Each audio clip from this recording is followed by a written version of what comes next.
Hello everyone, welcome back to another episode of 2-Minute Tutorial.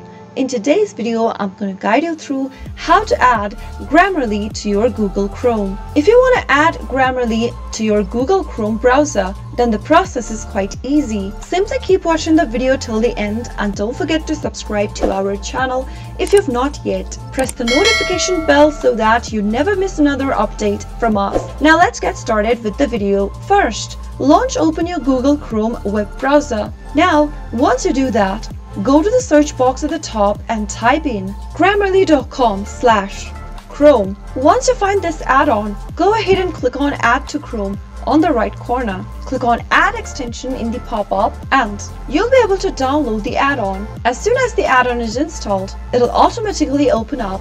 Now your Grammarly from Chrome is active. To pin it up in your control panel at the top, click the extension icon and click the pin icon right next to Grammarly. Whenever you need Grammarly, you can now simply click on the icon right next to the extension icon, and soon after you click on the icon, you'll be able to access Grammarly. That is how you can easily add Grammarly to Chrome. If you found the video to be helpful, go ahead and give us a thumbs up. I'll be back soon with more videos like this. Thanks for watching.